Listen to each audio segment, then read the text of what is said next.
And we're on.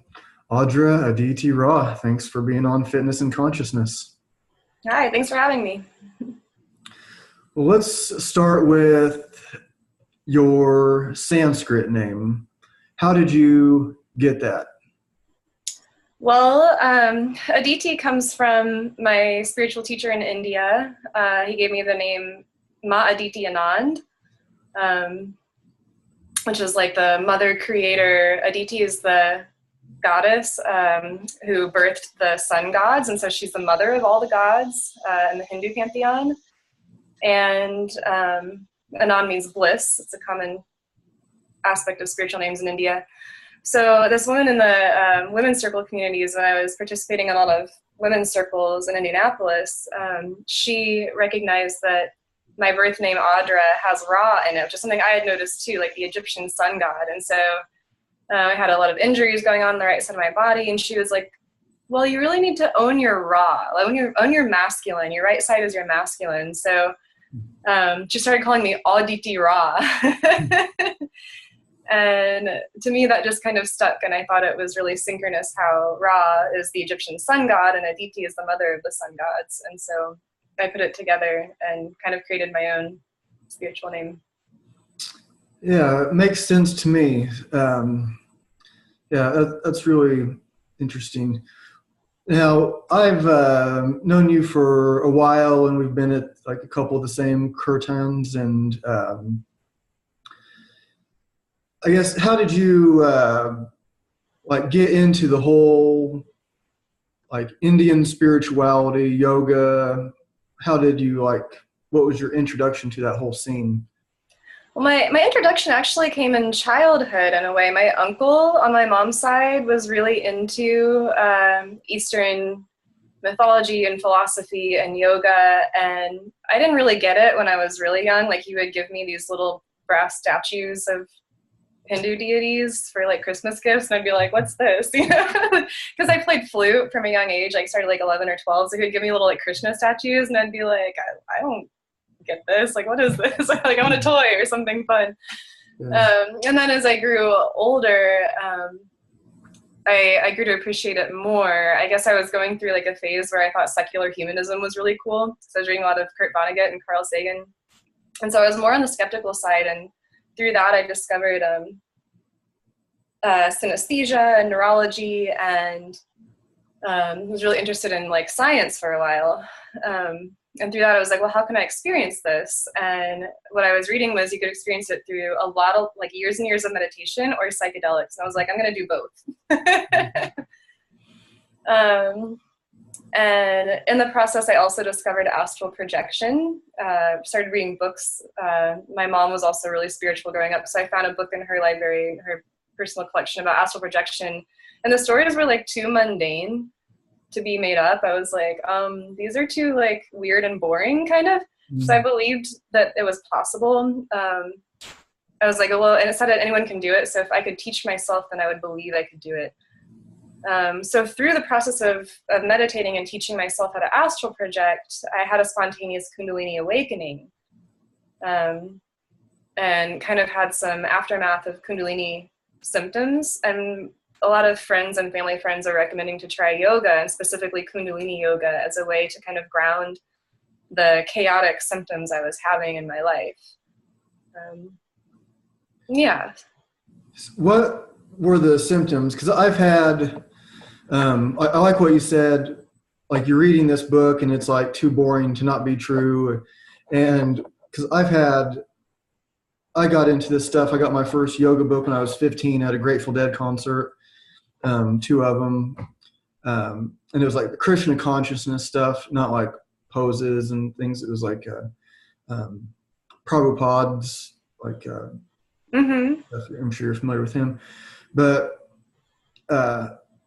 then like through like learning how like Zen meditation from my jiu-jitsu teacher from the time I was like 18, meditating with friends even before then, and like having these experiences that don't quite match up to what the book says. And like you read like all these yoga books and it looks like, well, if you want to write a yoga book, then you read these yoga books and then you write another yoga book. And it's like, you can tell that they just like wrote something that was already written before, and they don't really have much direct experience. Yeah, maybe they're practicing, maybe they're a good person and they're really trying, but a lot of times my experiences don't quite match up to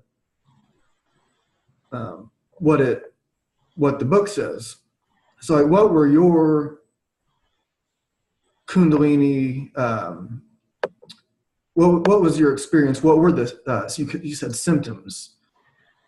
Well, at first, when I first like taught myself how to astral project, along the process, there were a lot of symptoms that really freaked me out. Like I'd think that my heart was racing and I was having a heart attack. And then I'd go usually to the Google in that type of instance. And, I'd find a forum where someone else had a similar experience and they'd say, oh, it's just your heart chakra awakening. Or I'd feel my eyes darting around in my head and be like, oh no, I'm having a seizure. And I'd stop the meditation and say, oh no, you're experiencing REM. Like your mind is awake while your body's asleep. That's the state that you're getting into. So I was already kind of familiar with, like witnessing a lot of this stuff so that you don't break the trance state.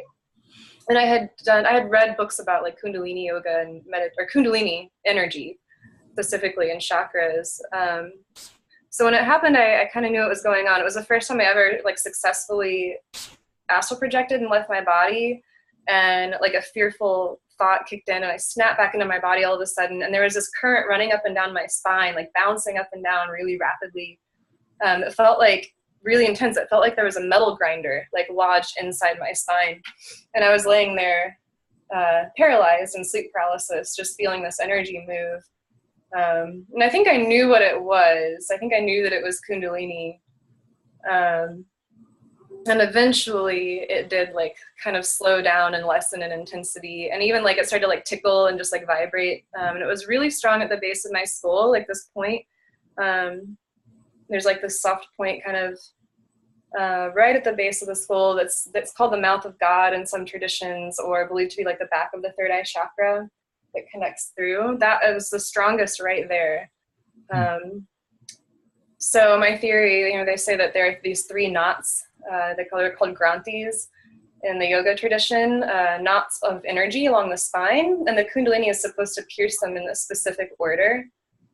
Or else it can cause problems in your life, like psychological problems or physical problems, nervous system disorders, things like that.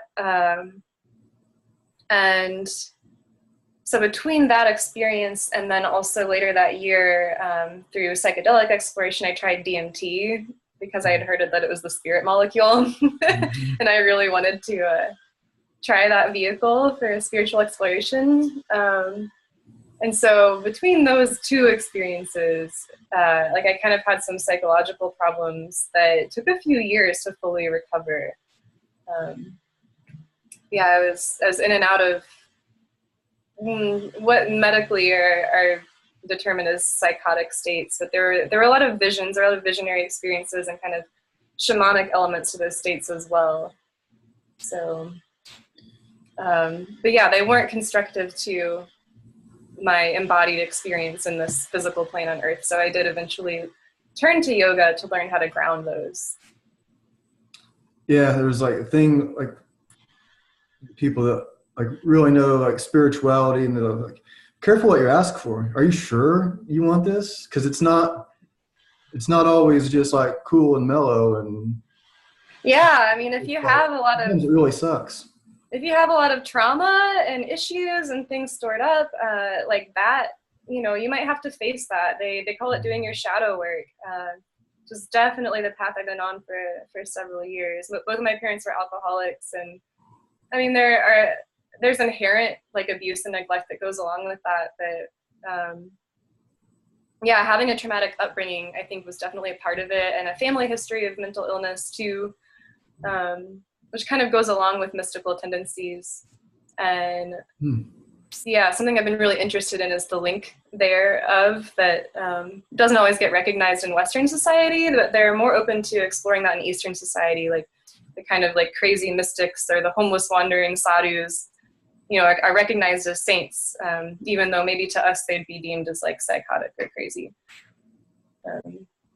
There's a connection there for sure. Yeah, I've been kind of thinking a lot about trauma and listening to audiobooks and like one of them, like The Body Keeps the Score. I just finished that. I love that one. I haven't read the whole thing, but I've read a lot of that. Yeah, I had my last guest was a crisis counselor, and she just happened to meet the author of that book like a couple months ago, and so I've been, I keep like running into, I guess men too, but it seems like mostly like women. Like I start to like get talk to, we'll just say like become like friends with different women, and then like all of a sudden they'll start like telling me their story, and this like trauma stuff it's so common. It's crazy just how common it is. But maybe if we can get like some kind of spiritual lessons from it, I guess that's maybe it can be try to get as much of the positive out of that as possible, as horrible as these situations are. So when you were so you started like doing the like yoga practices, you're talking like hatha yoga because you're trying to like ground yourself, because you were like, you did the DMT and you got way out and you had the Kundalini experience and astral projecting, and so you wanted something to like ground it. So yeah, and at first I actually started out in Kundalini yoga, which is not a very grounding practice. And after a few years, I mean, it helps somewhat because it helps direct energy through the subtle body more than anything. So it helped give a channel for some of that, and it helped. I learned so much about the philosophy of yoga through Kundalini. They get a lot more into some of the things that you might not learn from a hatha yoga class, and so I'm really grateful that I have that background and a lot of knowledge of like subtle energy and chakras and how energy works in the body from that. And then from there, though, like after a few years, I was still kind of having these problems, and I discovered Ashtanga Yoga. I was in the same studio like right after my Kundalini yoga class, and I would see all these like really fit women doing these amazing things like through the window, and I'd be like, I think I want to try that. So I tried that, and it's the exact opposite of Kundalini. It's purely physical. Ashtanga is based on the 8 limbs. So there is a philosophical and spiritual side that you can get into, but in terms of showing up for a weekly class, it's just very structured. It's the exact same sequence of movements every single time. And it was originally prescribed for like young teenage men. So it's a very like masculine, yang, active, like a lot of downward dogs and vinyasa. It's the type of yoga that vinyasa yoga and power yoga is born out of. So it's very physical, very strengthening, and really helps your body get into a routine. And so I think that was more helpful than anything, was calling in aspects of routine, because routine is very grounding. And so it's strengthening. It was so physical rather than purely working on the energy body. Like Kundalini might literally be like spinning your fingers and crossing your eyes and like blowing air through your tongue and looking like a crazy person. And it's like, okay, that's fine. And that does things energetically, but you could see how that would take you further out rather than in your body. yeah, it can be. Yeah, there is, like kind of the warning label on Kundalini yoga and opening these, like, I think it was especially like the older books, maybe it's like, be careful with this. This isn't, you don't understand until it happens. And so having that, preparing your, I guess, nervous system for, lack of a better word, I guess I think that's part of it, but not the whole story, but preparing your nervous system and your mind for this, more of what's going to happen. So this was in Indianapolis? Oh, yeah. Yeah. Although I have redeeming stories of Kundalini experience from my time in India when I studied yoga teacher training with a guru, with a spiritual teacher who is knowledgeable. And, some of these people actually, what I believe and what I've witnessed is they have the power to kind of bestow these higher spiritual experiences on their students. And And a lot of people who come to this school and other schools in India, end up having these mystical experiences. And I did as well, where through like over the course of my 2-month training, specifically, like my only job 7 days a week, all day long, was to meditate, do yoga, eat a sattvic diet, which is like a balancing yogic diet, vegetarian, and read scriptures and study yoga philosophy. So I was doing like literally the whole, like every facet of my lifestyle was a yogic ashram lifestyle. And I had classes with my teacher, really small classes. It was a pretty small school. So I got a lot of attention from the teacher, which really helped. What I experienced was energy awakening in each chakra, kind of one at a time. I could feel it rising, like in order from the base to the crown, like it's supposed to. And what that felt like was like tapping, like engines. Like if you think of like a rusty old car engine, like kicking to life, it was like that kind of feeling in my energy body. And then as it rose to my third eye, I saw rainbows of colors. I've had color in my third eye for a few years. That was a part of my healing process from what I went through. We can get into that if you want, but this was deeper. I was seeing the whole like rainbow of spectrum in my third eye. And then finally it culminated in another meditation to where I saw a bright white light above my crown. That was like a big circle, and I could just look at it, and I had my normal thoughts. I wasn't like in a deep, I don't know what they consider samadhi, where like, you're nowhere and nothing, or merge with the universe. I was still here. I was still Audra. I was still in my body. I was still in the room with other students meditating, but I could also witness this white light. And when I asked my teacher what that was, he said they were glimpses into Anandamaya kosha, which is the bliss body in yoga. It's one of like the deepest levels of experience that you can achieve or have. And so what's the like style of meditation? It's like, what are you doing when you're meditating to achieve those states? And opening the chakras, activating the chakras. Yeah, the meditations at that school were similar to Kundalini yoga, but a lot simpler. And they were grounded by a more of a hatha-based practice. So that particular meditation, we did, the ones that I found the most powerful a lot of times involved a practice called Mahabandha, which is like pulling the root lock, the stomach lock, lifting the abdomen and the chin, which contains the energy within the body, and Brahma Mudra, which is turning the eyes at the third eye. So combining those two practices is really powerful. And then there's another one called Khechari Mudra, where you turn the tongue inward, and some yogis can actually drink the nectar that drips from the pineal gland using that technique.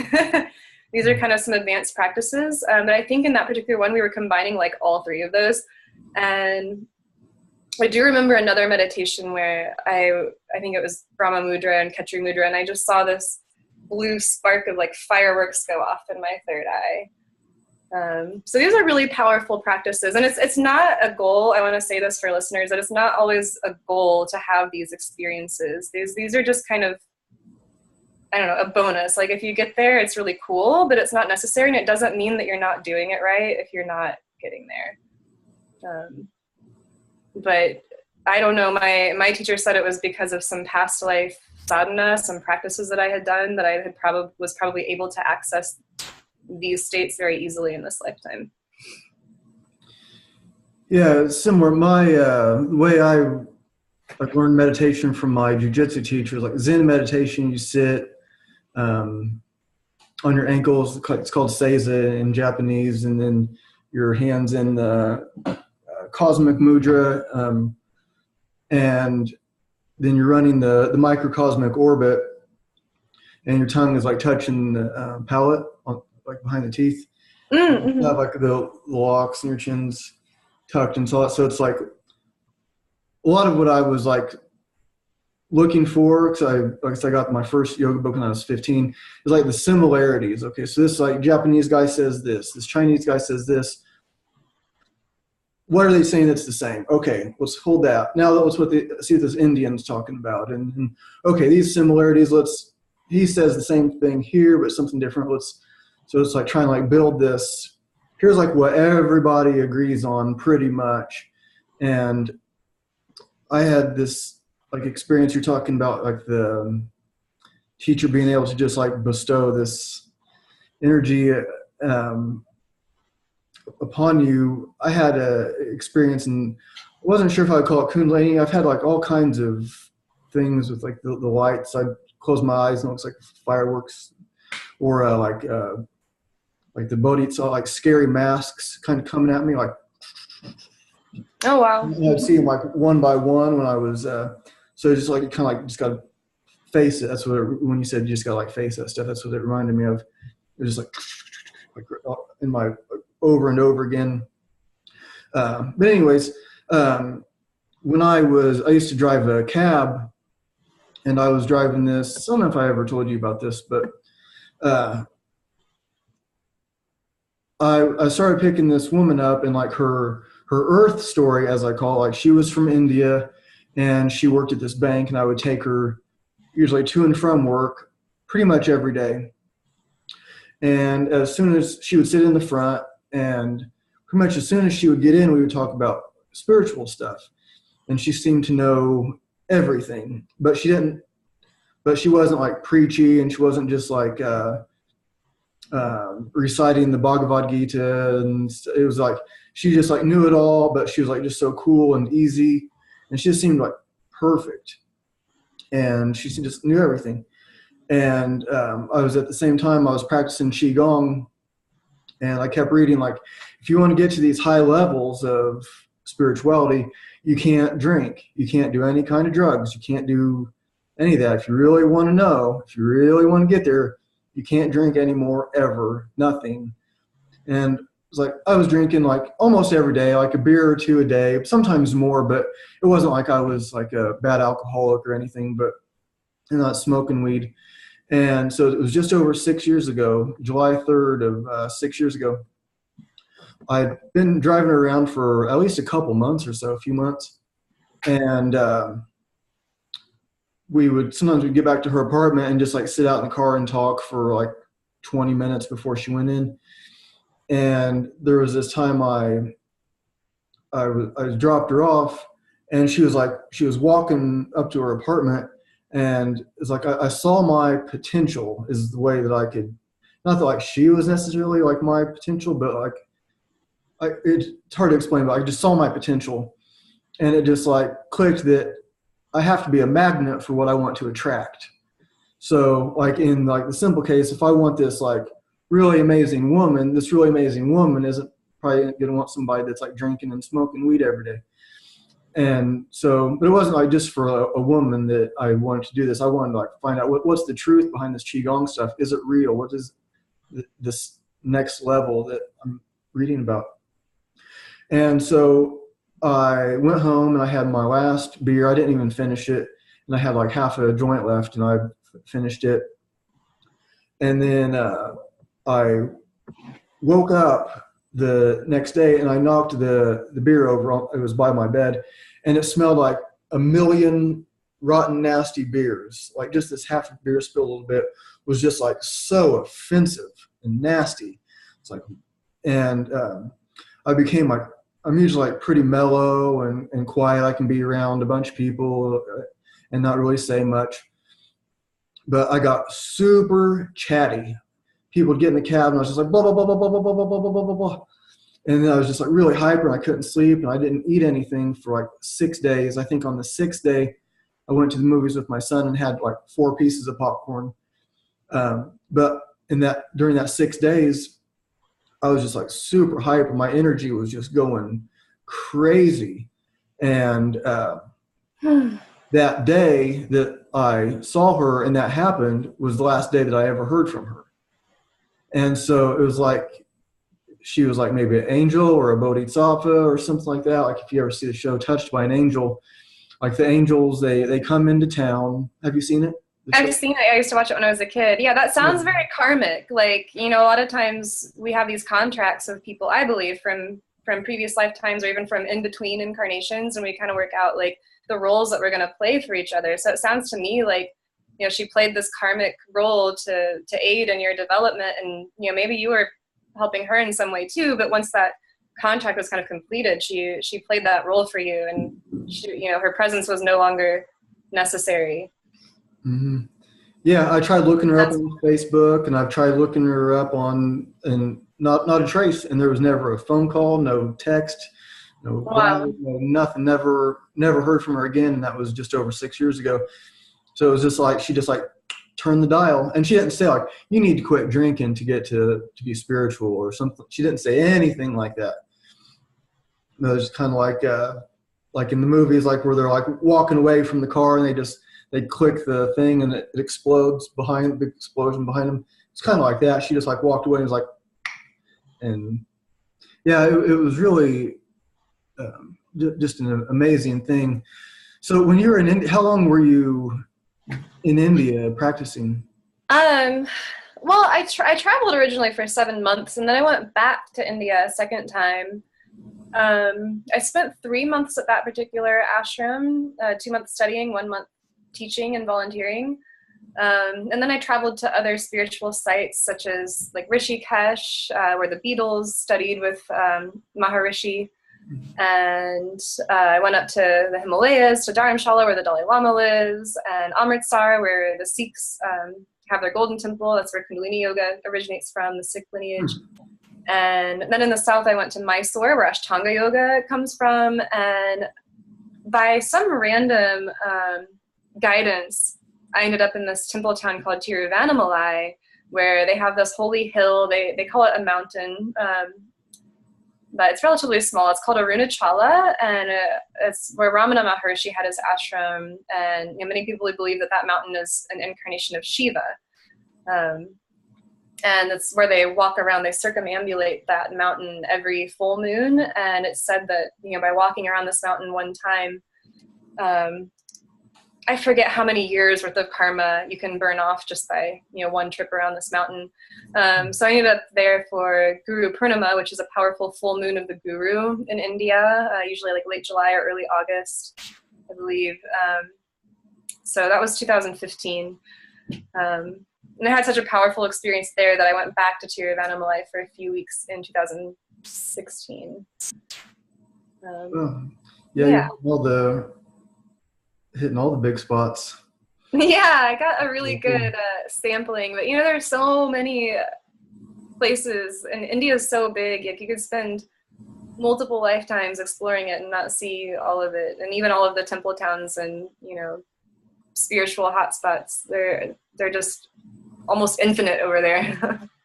Yeah, India is like the only other country that I really want to go to. I mean, I'd like to go to some other ones and check them out, but nothing is attractive like India. India is, for whatever reason, this completely different thing, and maybe it's because I think that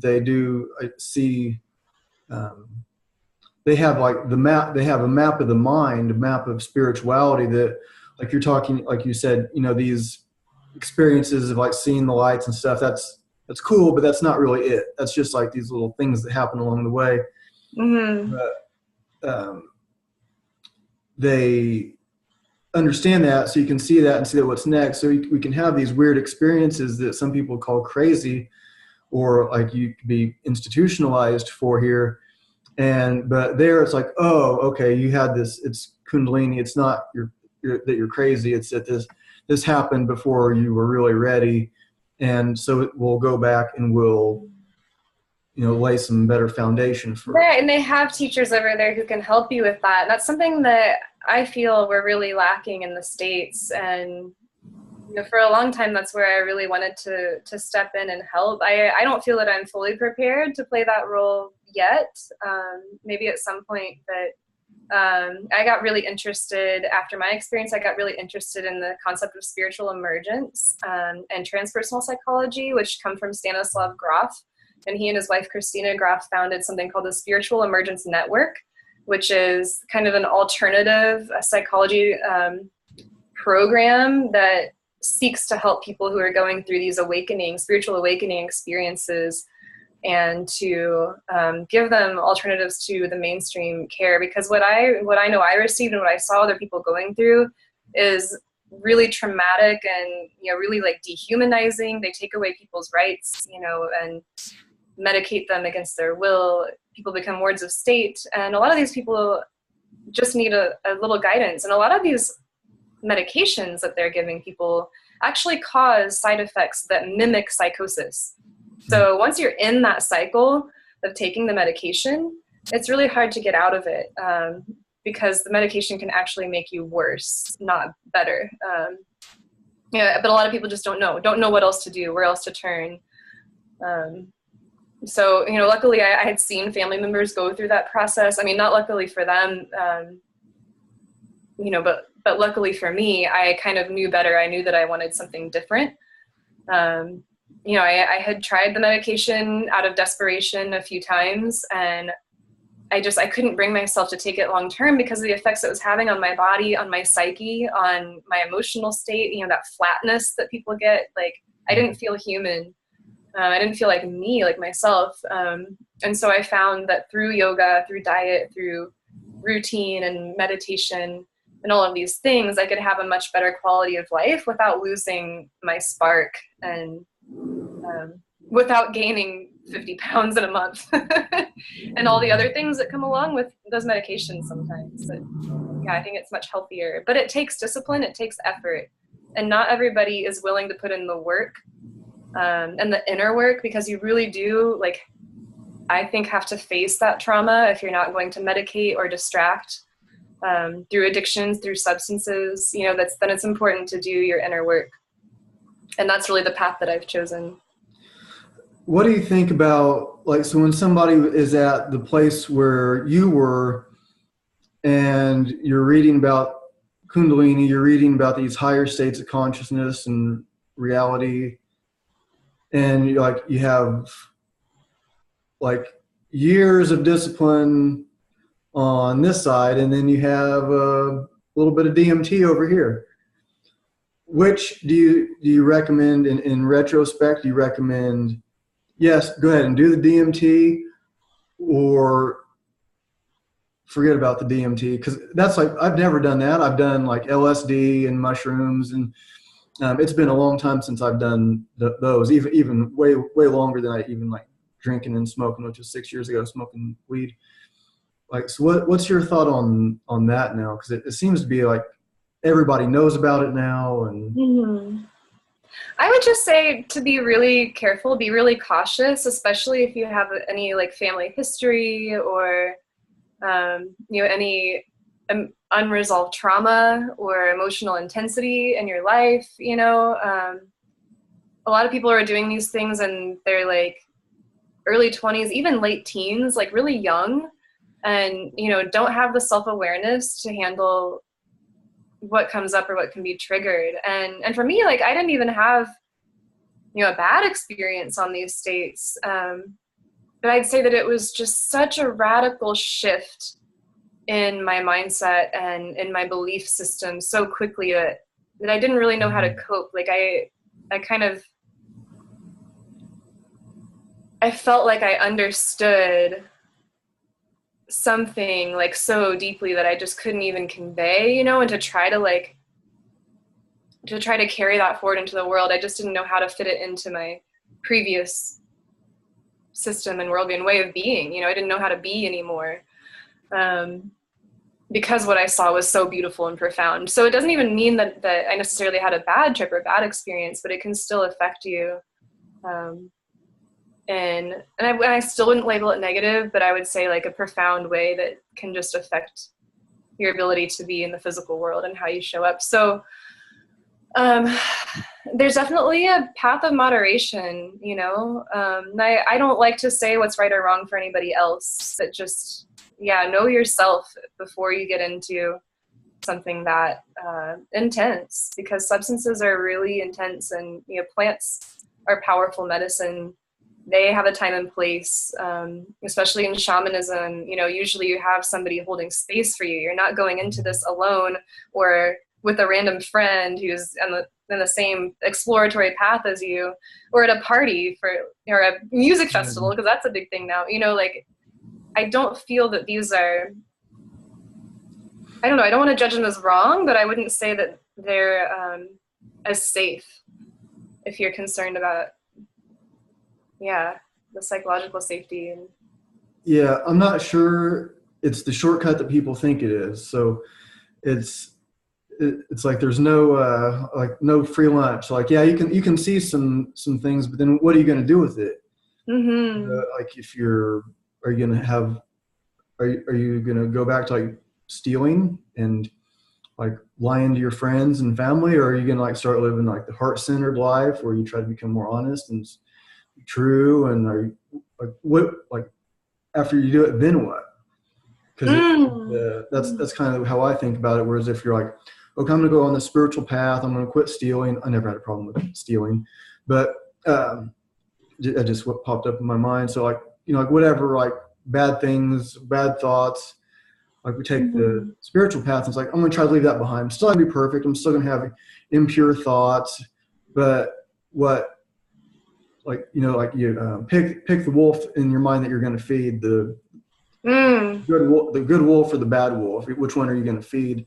Yeah. That's kind of like where I am. Like, 'cause I haven't done DMT, but I've done LSD, and it's a teacher also. And so it's kind of hard to decide what would I have been like without that. And I got most of that out of my system in high school. But I did it a bunch of times, and so it's like, yeah, I think you can learn from it, but I don't.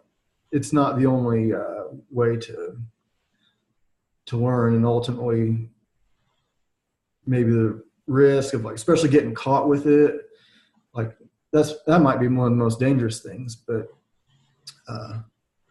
so that's kind of my take on it. But DMT, that is an interesting one for sure. So something that's coming up to mention as you're talking about, substances and renouncing substances and kind of which wolf to feed or which path to choose. This is a conversation I've been having a lot lately because I've actually just embarked on a new journey of studying Tantra. And, Tantra as an aspect of yoga, they talk about, and I'm not talking about Neo-Tantra, that's different. I've studied that too. That's the more sacred sexuality branch that people associate when they hear the word Tantra, but that's not what it originally meant. In India and in ancient traditions, Tantra was referred to as primarily two paths. There's the left-handed path, the impure path, and that path includes sexuality, parched grains, which means alcohol, meats, fish, and eggs, all the things that, traditional Hinduism tells you to renounce. Well, their philosophy is to go ahead and indulge those desires and to fulfill them. Because if you're renouncing those desires and, outwardly, and you're not giving yourself permission to have these things, but you're internally obsessing about that desire, then you haven't really renounced. It's actually controlling you even more internally, and it's affecting your spiritual path. So go ahead and fulfill those desires, and you'll really quickly realize that that's not the end all be all. You'll really quickly overcome your desires. And that's the most dangerous path because, what if you get more into your desires? If you get more addicted, fulfill one, another one pops up. So, they really caution against that path. But that is a path that is recognized as viable for some people. It's a very advanced, challenging path. And then the right-handed path, sometimes that left-handed path is the red path or the impure path, or the white path is the right-handed path, which is the path we're more familiar with as yoga and meditation, and like Kundalini yoga is sometimes referred to as Kundalini Tantra because it falls under usually the white path of Tantra. White Tantra or right-handed path. So there are both ways are valid, and they both lead to the same place. And the end goal is to realize that they're all the same. It's all the same. And it's all leading to spirit and source. But yeah,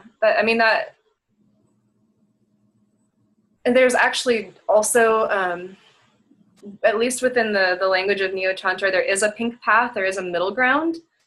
And so recognizing that in this day and age, we're all householders, we're probably not renunciates living in a cave, we're probably not living in ashrams and meditating full time, and it's not very realistic to renounce all of our desires because we have to live in this world and we have to, partake in this culture, this society that's like madness and interact with it. And so there's a way of being in the world but not of the world.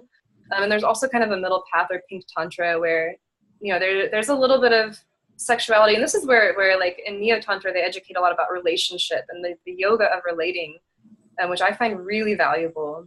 That's a very, very big source of suffering for a lot of people is relationship. And yeah, recognizing that our sexual energy is our life force energy and is our Kundalini energy, and how to work with that with all of our chakras rather than only the lower or only the higher. So we can work with the lower for birthing and for manifestation, for being in the physical world and for grounding. We can work with the higher to reach up to spirit and to develop that relationship. But the way I see it, it can be really valuable to integrate all and to really like walk this world as a whole human being, and acknowledging both the shadow and the light, the density and the levity, all of the experiences, and to know how to manage that, because most of us are not on the path of like achieving enlightenment full force in this lifetime. Yeah. So one thing we were talking about leading up to this, we were trying to get you scheduled for a long time, but it seems like you've had like this different kind of journey. I don't know how much you want to get into, if you like what you're telling me through the messages, but you moved from Indianapolis to a new community. So I'll just let you take it from there. It's like, why did you move? Because what I was telling you, like in the messages, it was like I had like something about you just like seemed different. And I didn't know you like really well, but I mean, we've talked and we've been, hanging out at the same places. And so I know you, but not well, but something seemed different. Like the pictures, like you looked, not that you didn't like look good before, but you just like all of a sudden, like something looks like it changed. Like you looked a lot better, or like happier. I don't mean that as like a backhanded compliment, but it was like there was some kind of change that I noticed. And then like what you were telling me kind of maybe made sense of that. So you want to? Yeah. So that's a really like there's a lot there, I guess, as to how I got to where I am as opposed to even a year ago. So this is really interesting. We're doing this, tomorrow's this partial solar eclipse, and we've had 3 eclipses in Leo in a row. I believe they were all in Leo. But anyway, last year we had that powerful eclipse in Leo in August.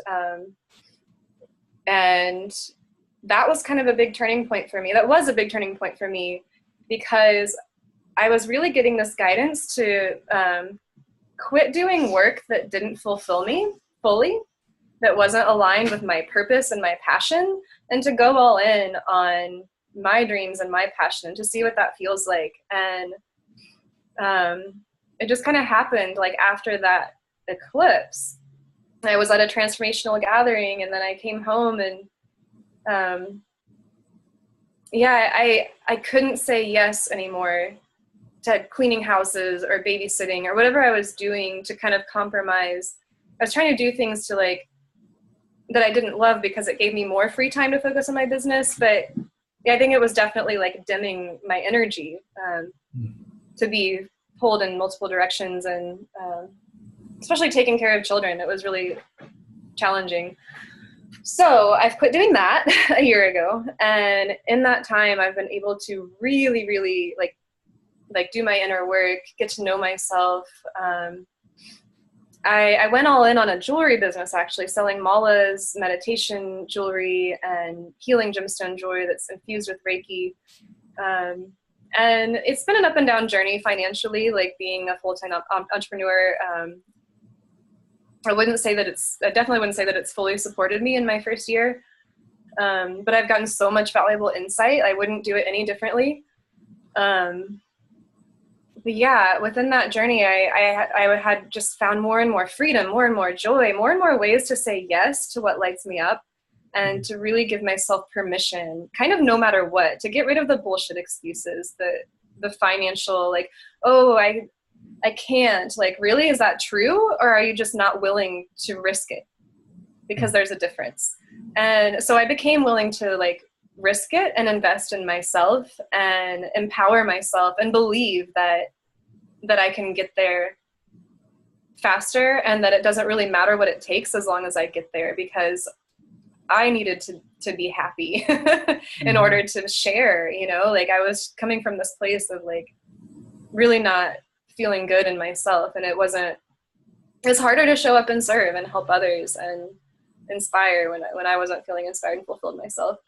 So I really prioritized that. And through that journey, I went to all these transformational gatherings. I started sharing workshops. I started stepping into my power because I wasn't exhausted anymore. I mean, I was still exhausted. It's taken a year. Now I'm not exhausted anymore. But throughout the whole entire year, I was becoming less and less exhausted. I was overcoming chronic fatigue. I got off caffeine. I was never able to do that when I was working jobs I hated. So yeah, I've been able to really prioritize self-care and get to this place where I know what feels good and I know what doesn't. And I know more and more of what I want and how I want to show up and how I want to live my ideal lifestyle and what that feels like to have some of that. And so now, you know, we've come full circle. It's a year later. Those transformational gatherings have led me to Asheville. And, you know, to where I've been able to, I don't know if I mentioned, you know, that I was stepping into my power and sharing workshops at the gatherings, and started doing that a little bit more, and just getting more clarity on where I want to serve.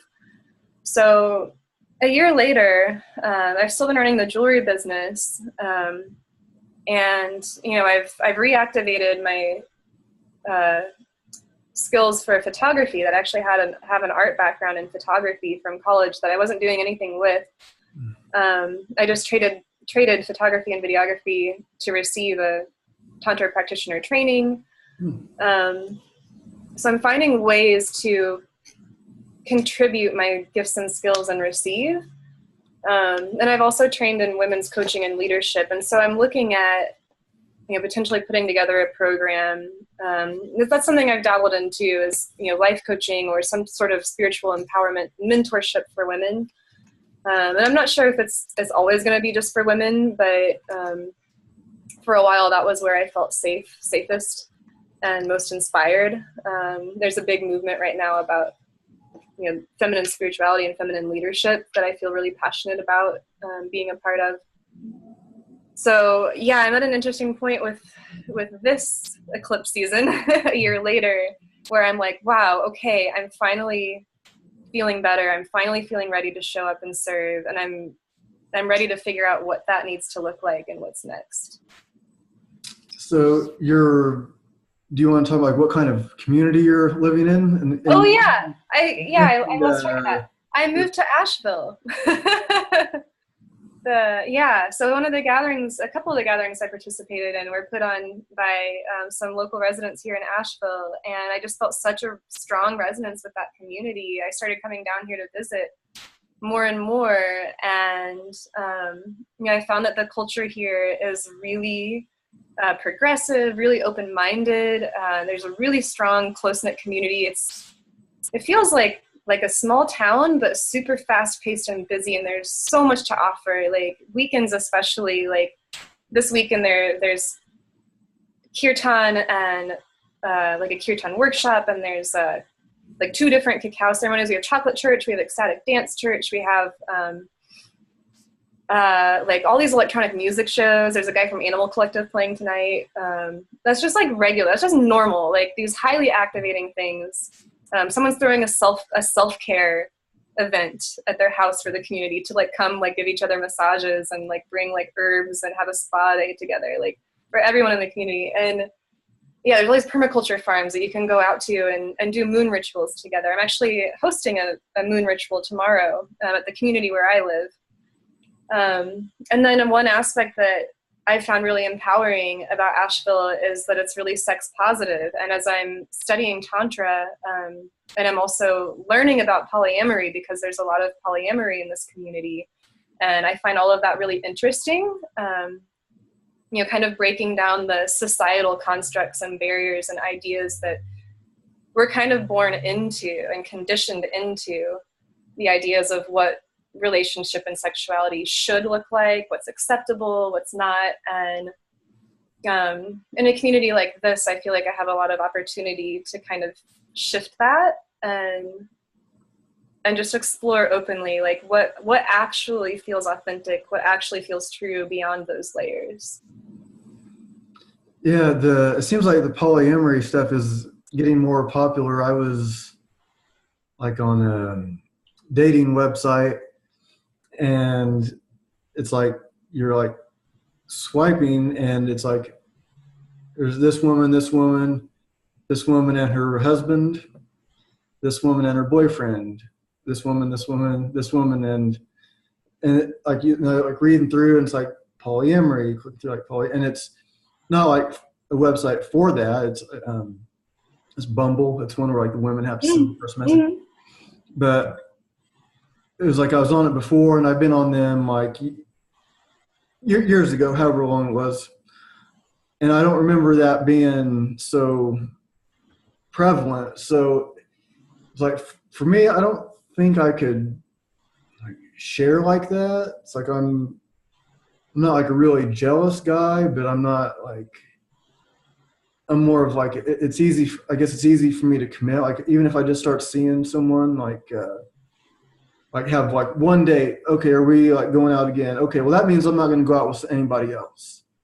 So it's like, all right, well we just met, but if I think that there's enough potential for date 2, maybe 3, 4, 5, and see what we're going to do, I don't want to like mess it up by going out with someone else and then go out with someone, that first person, the time after that. And like, I think my thinking is maybe difficult to understand, like how, like, because it's like, yeah, it's committing at first, but it's like not commitment after like one day. Okay, like, yeah, we're going to get married now. I've known you for an hour. We're going to be married in a year. It's more like, this is worth not messing up with someone else. But then this polyamory is more like, yeah, it's cool. You can pretty much go where you want. Just be honest, or like, how does that work? Or there's so many different ways, mostly from what I've witnessed and read about and seen, because I haven't been in a polyamorous relationship, but there's so many different ways to relate, like literally anything outside of one couple.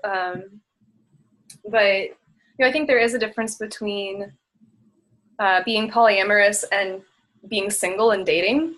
I think the common pattern for me has always been like serial monogamy, like date one person, date one person, date one person, but one at a time, even with dating. Like and here in Asheville, I've loosened that up a little bit. I've been able to, maybe date one person, and maybe I don't hear from them or see them for a few weeks, and I've dated other people or a few other people, like here and there, maybe one date, maybe 2 dates, and then like a month later, I'm like, oh hey, like what's that person? Or we run into each other, and it's like, oh hey, like do you want to hang out again? And then a second date happens, but it's just organic and in the flow.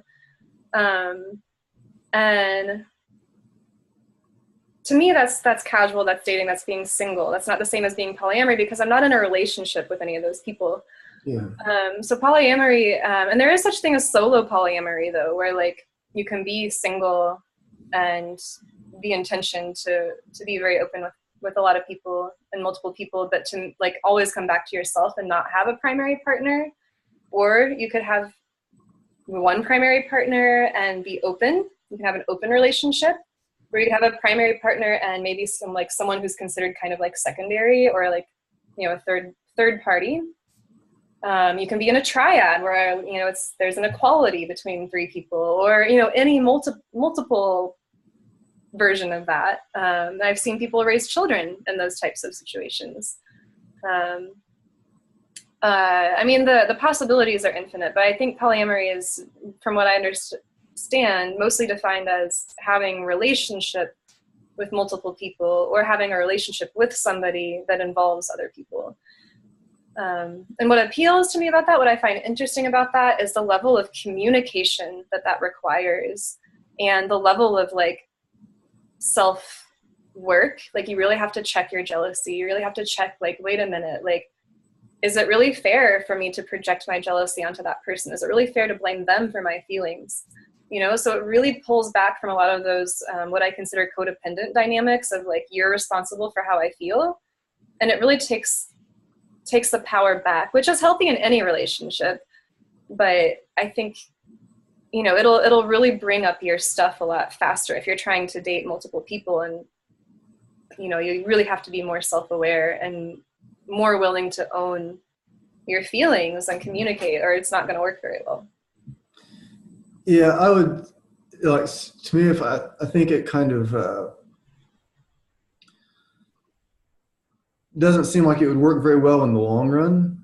I mean, maybe for some people it does, but like maybe at first seems like, well, this person seems really cool. You know what? She's really cool too. And hey, I'm polyamorous, you know, so, but I would always think like somebody would feel like, oh, I'm not good enough. Mm-hmm. Do you want to go out Friday night? No, actually, I'm going out with the other girl. Oh. And that's possible. That can come up. And I've been on dates with some people who are polyamorous or are in relationships with other people. So in that way, I've somewhat participated. And you know, and these people are very, very honest. And that's what I appreciate about them. And it's not personal.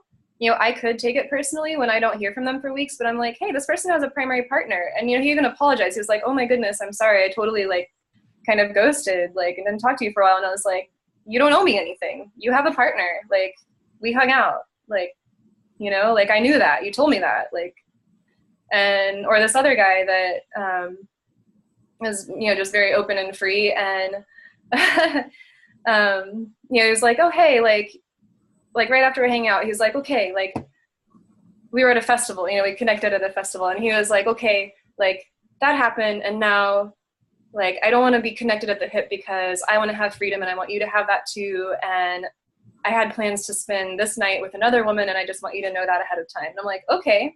And then we get home, we get back to Asheville, and he lives there, and he's like, oh, hey, by the way, I'm not really available to make plans. There are a lot of people wanting my time and attention. If I see you, I see you, and, like, that's how it's going to be. And I'm like, okay, that's really honest. And then I do see him, and I like run up to say hi, and so does this other woman, and they just start making out in front of me, and I'm like, cool. I'm just gonna stand here and hold space because this is happening, you know, and to not judge it or take it personally. And, you know, clearly he has a history with this woman, and I want to get to know her. And but yeah, long story short, like he actually, like, he connected with her a lot throughout that event. Like, I noticed, and then he went home with another woman, and I went home with this friend. And as he has this other woman who, like, connects with both of these men, apparently, like sees this happening, and she's like, hey, sister, you're new in town, aren't you? I don't know you. Like, welcome. You're falling in with a good crowd. Like, these are good people. And they are. And so I really appreciate that openness and that welcomeness, like that sense of community.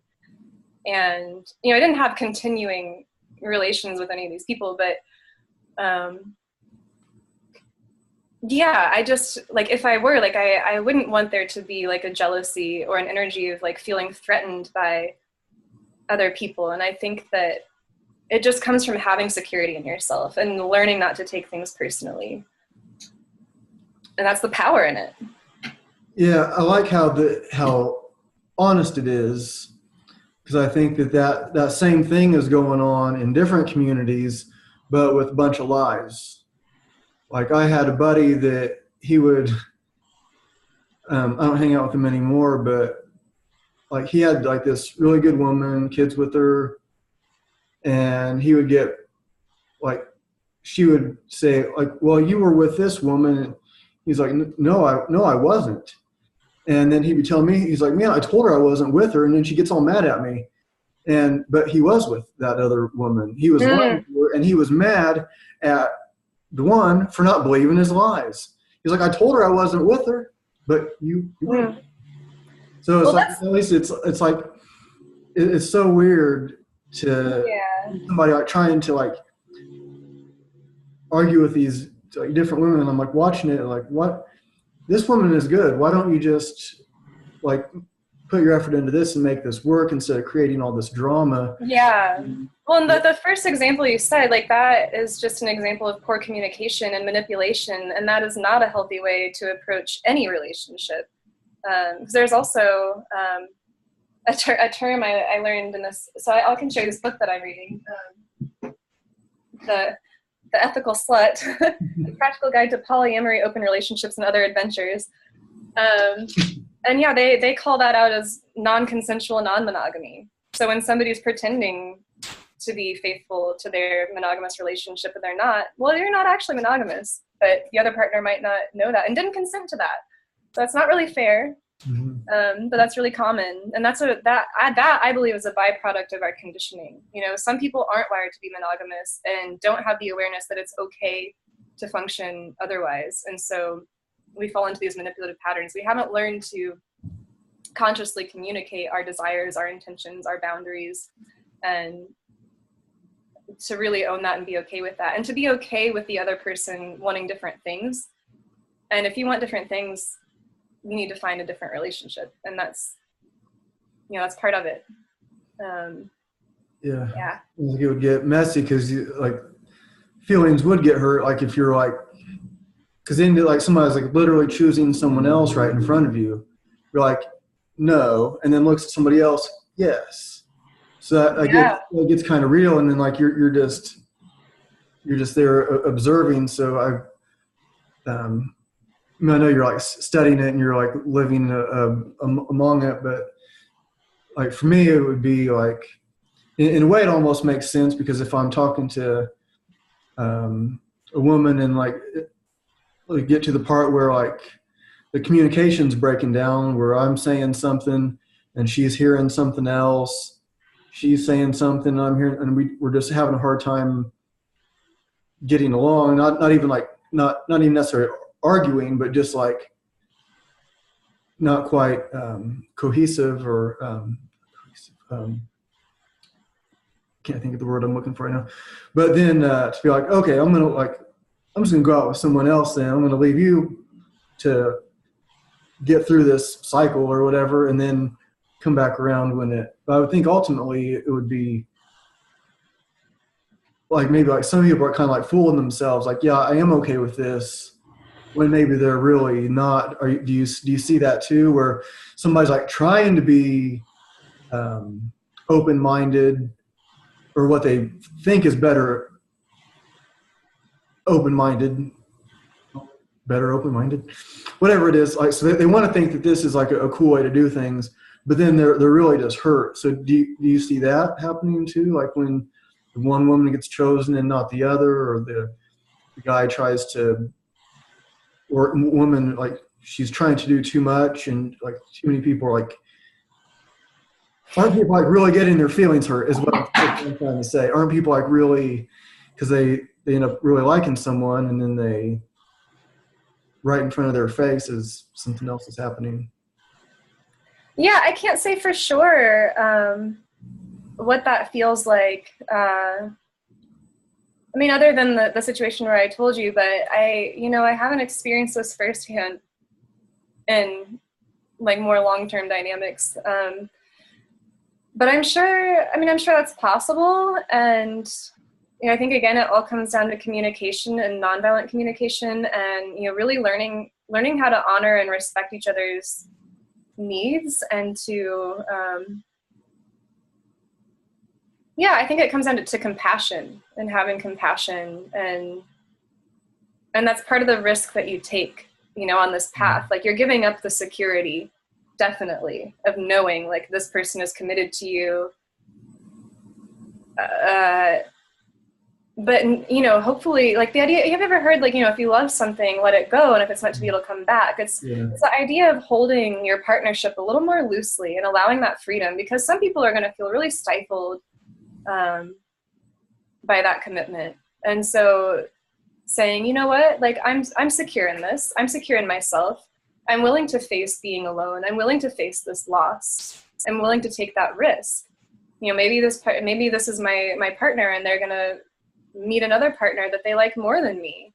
And in a way, you have to kind of be okay with that. Like it's really a spiritual practice of presence, of really appreciating what is now, rather than projecting that worry into the future and knowing that it might change.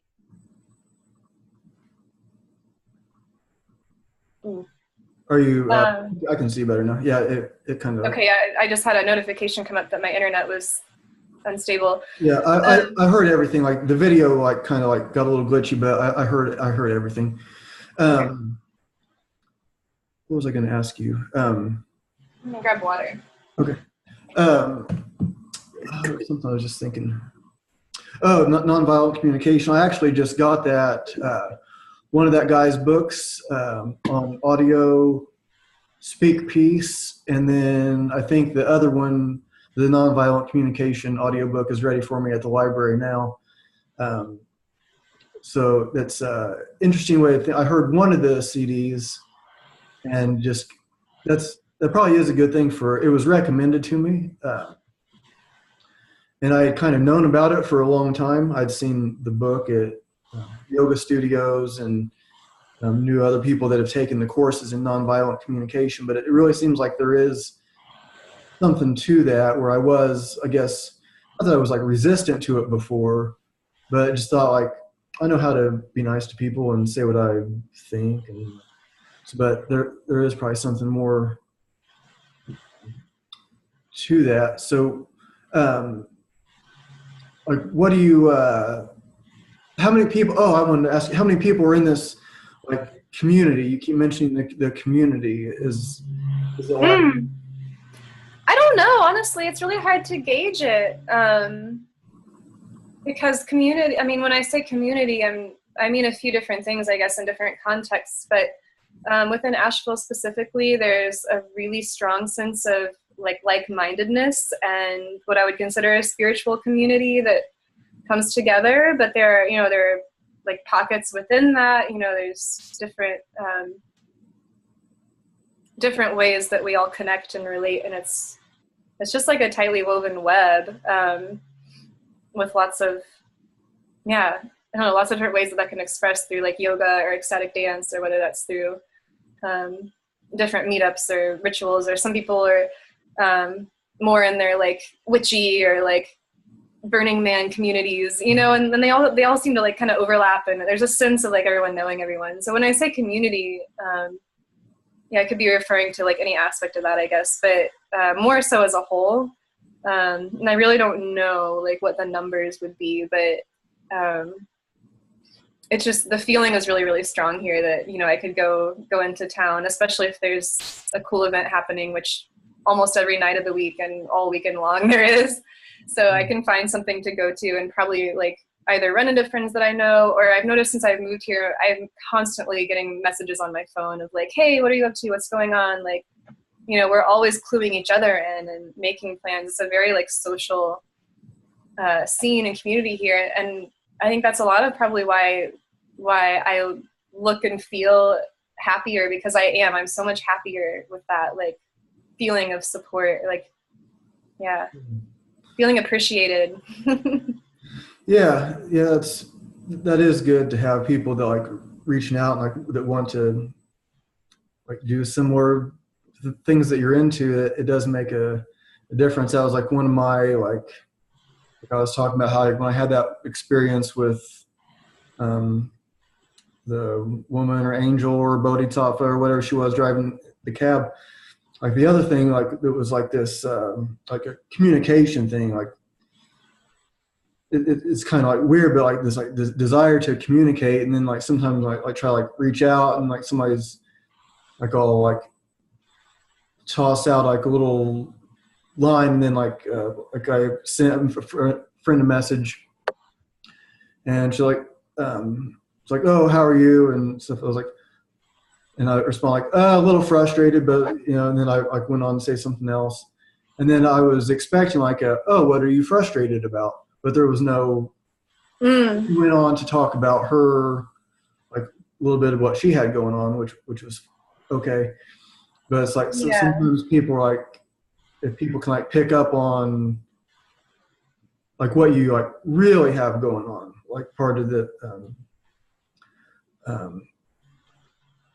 the nonviolent communication guy, so I'm like, well, what's alive in you? Like what do you have really going on? It's like when I say how are you, I don't expect you to say fine. How are you? Fine. Okay, now let's talk about. Yeah, that's such a hot, isn't it? The it's hot. Yeah.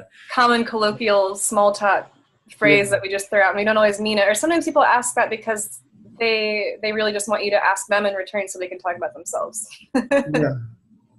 Yeah, which is what it sounds like your friend was maybe doing. Yeah. So do you have that kind of, is it that kind of communication? People are so honest about,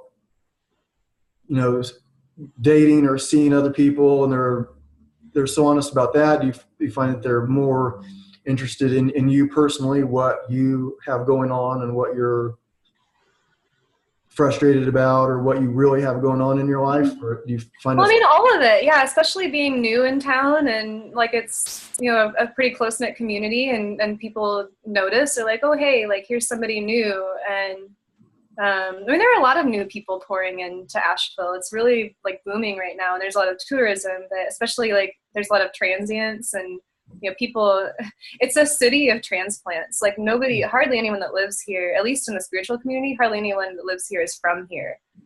Most people move here because of the community that draws them in. So that's a really interesting, I think that's also another reason people are really outgoing, because, when you're living in a place that's not your hometown, like it takes a little more work to like get to know what's what and where's where and who's who. And because there's so much fresh energy coming in all the time, like there's always a sense of excitement and newness, at least for me, because I'm new here. It's interesting talking to some of the people who have lived here for like 10 or 15 years, and they have a little different perspective on it, because there's this sense of like Asheville FOMO, like fear of missing out, especially when you first get here. Like when I first got here, I was like, I can't do 5 things at once, and everything is cool, and there are like literally 5 things every single night, and how do I choose? And I have to go out every single night, and everything costs $10 or $15, and like those little bits like add up, but I want to do all of it, and how do I choose? And like talking to like my roommate who's been here 15 years, and she was like, wow, like I remember that. She's like, I haven't felt that way in years. Like she just reads the Grace books. She's like, I'm so over that. And I got over it pretty quickly too, because it's exhausting to try to do all of it. And so like I've heard that from a lot of people, like, yeah, you really catch the FOMO pretty hard at first, and then like you kind of you have to learn your balance here. And a lot of people, the city kicks a lot of people out, like pushes a lot of people out, probably because it's like so intense. Like I was talking about this with a friend who's lived here for 10 years last night, and he was like, yeah, a lot of people come here and they don't realize that by coming here, like you're going to have to face your shadows and do your inner work. And I was like, that's why I came here. I love it. I came here to do that because it's like so available and accessible here. Yeah, it sounds like a really cool place. Very interesting place where you can kind of meet people that are like-minded and trying out new ways of thinking, new ways of living. And it seems like we are getting into like this different state of consciousness. That's part of why I have the word consciousness in the podcast title. Is like it seems like it's spreading out. Like people are talking about more like weird stuff. More people know about Kundalini, and more people know about like whatever it is, like really wanting to dig into what this reality is about and what their self is about. And so it sounds like a neat place that you found it.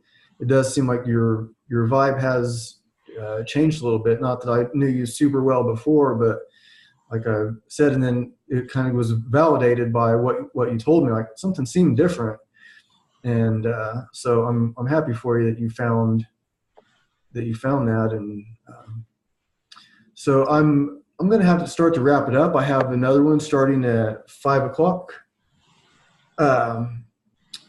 And is there anything you wanted to leave us with? You're still selling jewelry, right? So how can... Yeah, I mean, that's still my main offering for now. Yeah, my intention is to grow that and have like a wholesale business ideally. But right now I have an Etsy shop and a website that's alchemyawake.com. You can find the Etsy shop through the links there. I'm also on Facebook and Instagram, and I share a lot of my other thoughts on those platforms as well. So, if you're interested in any of these things that I'm talking about, you'll get glimpses into that if you follow me on social media. So it's a little more than just a jewelry platform. Mm-hmm. But yeah, Alchemy Awake, that's ALCHEMY AWAKE, alchemyawake.com. Cool. Yeah, I'll include that in the your show description and stuff. The video will be on YouTube and audio on everywhere else, iTunes, Spotify, all that stuff. Great. So is there any other words you would like to leave us with? Oh gosh. I don't know. I would just say that my advice to anyone in these times, especially, that we're given so much opportunity to really, we're really privileged. We really have a lot of privilege. And the best way to honor that, I think, is to really honor yourself and really find what lights you up, really find your power, take advantage of that privilege to really do something that inspires you, to do something fun and meaningful, and to get yourself out there. Even if it's not a career, even if you just want to do something on the side, especially in this world that we live in, we have so much freedom and so much ease in our lifestyles. Why not take on something that you're passionate about? Why not do something to make a difference? I think with privilege almost comes out responsibility, but it can also be really wildly fun and fulfilling and life-changing to start exploring that. That's good advice. So thanks for being on. I'm glad we finally got you on here, and it seemed like it was the right timing. It kind of got put off over and then kind of forgot about, I guess, but I think it was good timing. So thanks again for being on, and I will talk to you for a second after I stop the recording. Okay, thanks for having me.